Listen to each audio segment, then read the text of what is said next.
we discussed research.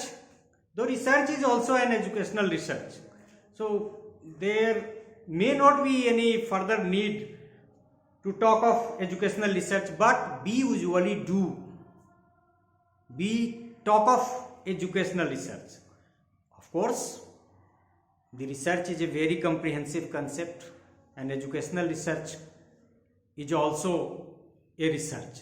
So it is difficult to differentiate between educational research and research. Research is research, and every research is being employed in the field of education in some way or other.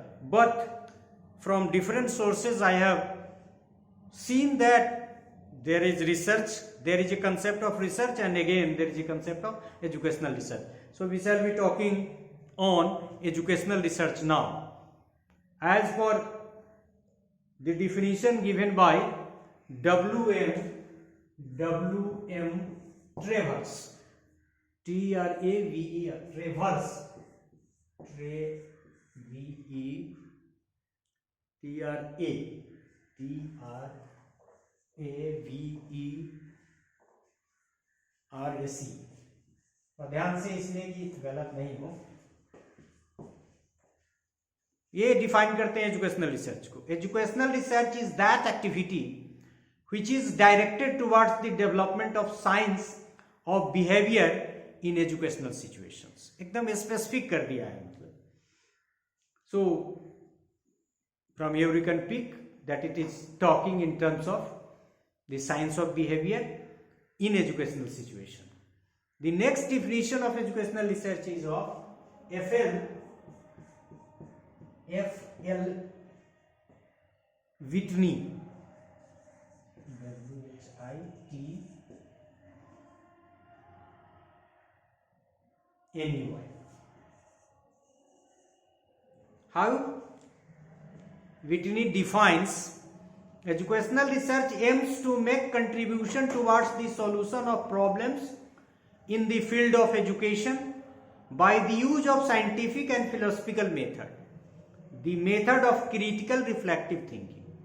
मतलब ये वहाँ हम लोगों ने देखा कि problem solve करने के लिए और फंड ऑफ नॉलेज को में कुछ कंट्रीब्यूट करने के लिए रिसर्च करते हैं. यहाँ ये स्पेसिफिक एजुकेशन के दायरा तक सीमित करके कहा कि ये प्रॉब्लम के सॉल्यूशन का जो एजुकेशन के फील्ड से रिलेटेड है, हम लोग जब साइंटिफिक और फिलोसफिकल मेथड का क्रिटिकल रिफ्लेक्टिव थिंकिंग की मदद से यूज करते हैं, तो यही एजुकेशनल रिसर्च है. एक डिफिनीशन मोनरे का है. Monroe, the final purpose of educational research is to ascertain principles and develop procedures in field of education. तो ये एजुकेशनल रिसर्च के पर्पस के टर्म में डिफाइन करते हैं और कहते हैं कि एजुकेशनल रिसर्च हम लोग क्यों करते हैं, तो in order to ascertain principles and develop procedures in the field of education. मतलब दोनों तरह की बात कर रहे हैं, एजुकेशन के फील्ड से रिलेटेड प्रॉब्लम को सॉल्व करना और उसके नॉलेज जनरेट करना principle in terms of principles. And the last definition I have tried my best to define on the basis of my approximately 35 years experience in the field of education as a student. So educational research deals with education related problems and issues.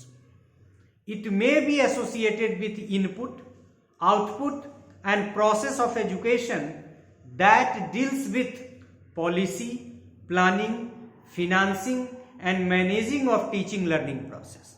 So you can see that the keywords in the definition which I have tried my best to forward is in terms of input, output and process of education, and it also to deal with the policy of education, the planning of education, the financing of education, the management of education, which is very much related to the teaching learning process. But you understand education as a concept, and if you understand education as a concept, you can define educational research as your own. So far as A scope of educational research is concern, कि क्या क्या हम लोग करते हैं, मुख्यतः हम लोग classification on levels of education. Levels of education का मतलब क्या है? Primary, secondary, higher, technical, vocational and many more. Classification on curriculum areas, physics, chemistry, social science, science and like that. तो वो सारा चीज इसकी परिधि में आ जाता है, इसके पेरीफेरी में आ। Classification on types of research methods, survey research, experimental research, historical research, philosophical research, ethnographic research and like that. आगे थोड़ी सी चर्चा भी इसकी होगी। And the last one that is new emerging issues, नई नई जो समस्या आ रही है। अभी हमने देखा भी है कि एक लेक्चर में कोरोना की चर्चा भी की, और मैंने अपना एक ऑब्जर्वेशन जो देखा है, और मेरा जो एंशियंट हिस्ट्री वगैरह का जो कंसेप्ट है, सॉरी एंशियंट इंडियन यूनिवर्सिटीज का जो कंसेप्ट है, उसके आधार पे हमने एक सजेशन फॉरवर्ड किया कि हमको इनफॉर्मल एजुकेशन पे, आजकल सब लोग इसी की बात कर रहा है, ऑनलाइन एजुकेशन की बात कर रहा है, डिस्टेंस एजुकेशन की बात कर रहा है, वो मोड वही है, चाहे ये हो या वो हो। हमने कहा कि जब आप प्री स्कूल के लेवल पे 3 साल शुरू का स्टार्ट करके आंगनबाड़ी के माध्यम से शिक्षा दे सकते हैं, तो आप क्यों नहीं खर्च करते हैं गांव की लाइब्रेरी को इनरिच करने में? वहां भी तो रिटायर्ड लोग हैं बैठे हुए, वहां भी एजुकेटेड लोग हैं, उनकी मदद से इनफॉर्मल एजुकेशन से भी तो ऐसे क्राइसिस के स्टेज में एजुकेशन दिया जा सकता है। और कुछ लोगों ने किया भी था कोरोना पीरियड में माइक वगैरह से पढ़ाने का। हालांकि वो उसको क्या कहा जाए, उसको नॉन फॉर्मल कहा जाए या इनफॉर्मल, ये डिबेट का मुद्दा है, लेकिन मेरा इशारा new emerging issues. So on the basis of a scope of educational research, we have to deal in educational research the level of education, curricular areas, types of research methods and new emerging issues। मतलब जब हम education से related problem की बात करेंगे तो वो problem level of education से रिलेटेड होगा, क्यूरिकुलम एरियाज से रिलेटेड होगा, टाइप्स ऑफ रिसर्च मेथड से रिलेटेड होगा, और फिर नई नई जो समस्याएं आती रहती हैं, that is new emerging issues. And so far as the objectives of educational research क्यों करते हैं is concern, there are 3 objectives, and these are: number 1, theoretical objectives. And what is this theoretical objectives? To formulate new theories, principles or laws।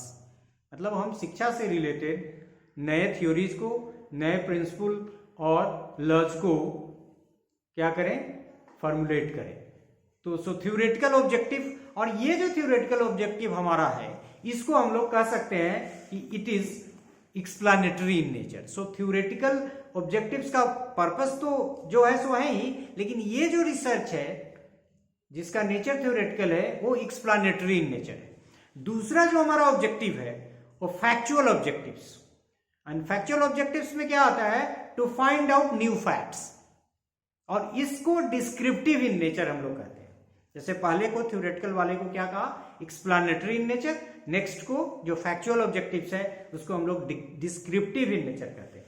और तीसरा जो हमारा है वो application objective है, और उस ऑब्जेक्टिव का मतलब क्या है? To find and suggest new applications to improve and modify the practice, of course the practice of education. और इसको क्या कहते हैं? Applied in nature. So we can conclude that there are 3 major objectives of educational research.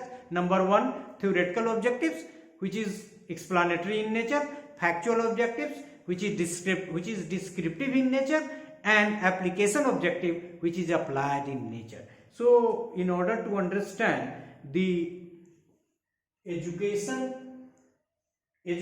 research, we have tried to define educational research as per some scholars, and we have also discussed educational research in terms of its scope in order to find out the periphery of educational research. And at the end of this part of lecture, we discussed three types of objectives of educational research, that is theoretical, factual and application. So this is all about this part of lecture. Thank you very much.